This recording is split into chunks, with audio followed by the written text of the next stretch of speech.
అన్ని పంటలన్నీ కొంట వాటిని అన్ని మహిళా సంఘాలతోటి లింకు చేస్తా, మహిళా సంఘాలతో లింకు చేసి మన పసుపు మంచి పసుపు ఆడ హైదరాబాద్లో ఆడ ఈడ కల్తీ చేస్తున్నారు. మనమందరం మహిళా సంఘాలన్నీ మన మంచి పసుపుని మనం పౌడర్ వేసుకొని మనం అమ్ముకుందాం అని అరచేతుల వైకుంఠం చూపించాం. మేము వాగ్దానాలు చేసినాం,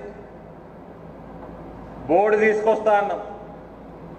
బోర్డు బ్రహ్మాండమైన ఆఫీస్ వచ్చింది, 30 కోట్ల బడ్జెట్ వచ్చింది. ప్రతి సంవత్సరం నెక్స్ట్ 3 సంవత్సరాల కోసం 10 కోట్లు తీసుకురావడం జరిగింది. ఆ స్పైస్ బోర్డు యొక్క ఎక్స్టెన్షన్ సెంటర్ పనులు మొదలుపెట్టింది. ఈ సంవత్సరం ఆ 10 కోట్ల నుంచి ఏమేమి వసతులు మనకు రైతు సంఘాలకి రైతులకు అందాల్లో కూడా నెక్స్ట్ 1-2 months లో అందబోతా ఉన్నాయి. కూడా ఆ ఆఫీస్ వచ్చినాక మొత్తం సర్వేలు చేసుకున్నారు. ఎగుమతులు ఇక్కడ నుంచి పెరగాల అన్న దాని మీద చర్యలు తీసుకున్నారు. ఈడ నుంచి రైలు ఎక్కి పసుపు బంగ్లాదేశ్ పోయింది. ఈ మధ్య నేను రైల్వే మంత్రిని కలిసి సాంగ్లీకి కూడా ఒక ప్రత్యేకమైన రైలు వేయాలా, దాని పేరు కూడా టర్మరిక్ ఎక్స్ప్రెస్ పెట్టాలని వినతి చేయడం కూడా జరిగింది. ఇది కాంపిటేటివ్ ప్రపంచం. లాజిస్టిక్స్ అన్ని వర్కౌట్ చేస్తేనే ఎవరికైనా వ్యాపారం చేసేవాడికైనా రైతుకైనా లాభం దొరుకుతుంది. ఓవర్ నైట్ ఎవడొచ్చి మ్యాజిక్ చేయడు, అవరకదవర అనేటోడు ఒకటి లేడీడ.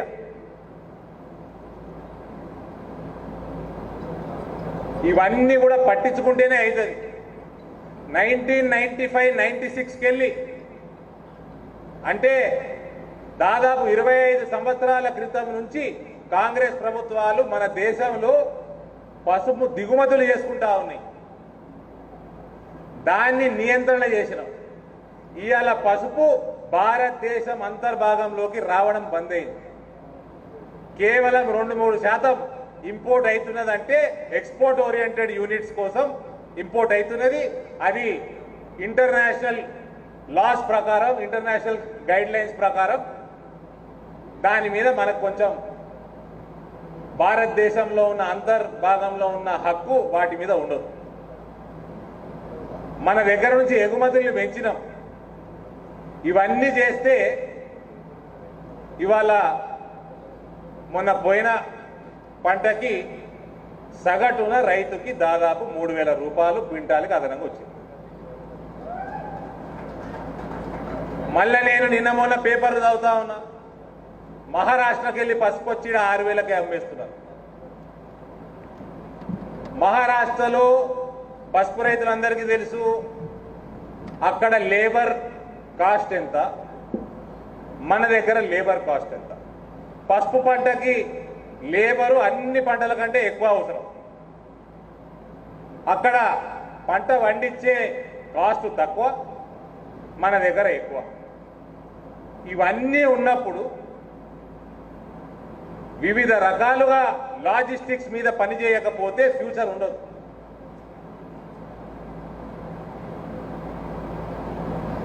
ఈ అన్ని కార్యక్రమాలు చేసినాక కూడా రైతుకి గనక ధర రాకపోతే మన మంత్రి, వ్యవసాయ శాఖ మంత్రి కేంద్రంలో లోక్సభలో ప్రకటన చేసిండు. రైతులకి కనుక పసుపు పంట మీద ధర తక్కువైనట్టయితే మార్కెట్లో ఏ కారణం వల్లైనా కౌలకోట్ల చంద్రశేఖరరావు గారు మీరు మాకు ప్రపోజల్ పంపండి, ఏం రేట్ అయితే మీ రైతులకి మంచి జరుగుతుందో మా వాటా డబ్బులు మేము ఇస్తాము అని. ఆ రైతుల కోసం నయా పైసా పనిచేసిన పాపాన పోలేదు కర్లకోట్ల చంద్రశేఖరరావు.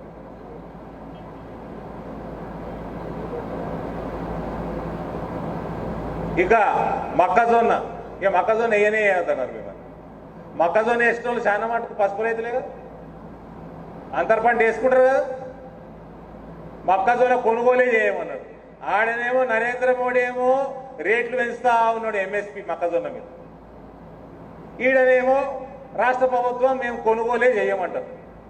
నువ్వు కొనుగోలు చేసేది పైసలు వాళ్ళు ఇస్తున్నారా భయ్, నువ్వు తెచ్చి కొనుగోలు చేసినట్టు పంపి అంటే చెయ్య అంటారు. మరి ఏమై ఈ ప్రశాంత్ రెడ్డి గూండాలని నేను ఏదైనా పోతుంటే రోడ్డు మీద అడ్డం కూర్చోబెట్టే బదులు ఆ ముఖ్యమంత్రిని అడ్డుకోమను. పసుపు కొమ్ము కొంటాం, మల్లం కొమ్ము కొంటాం, ఎర్రజొన్న కొంటాం, మొక్కజొన్న కొంటాం, వరి కొంటాం, సన్ఫ్లవర్ కొంటాం, కాంగ్రెస్ ఎమ్మెల్యేలను కొంటాం, బీజేపీ కార్పొరేటర్లను కొంటాం. ఇవన్నీ వేసి దుర్మార్గుడు ఏదైతే మాటలు చెప్పి తప్పించుకున్నాడో ఆయనకి అడ్డం కూర్చొని తాగుబోతులందరినీ అడ్డం కూర్చోబెట్టు. ఆ తాగుబోతు ఈ తాగుబోతులందరూ మంచి జమ అవుతారు ఒక దగ్గర.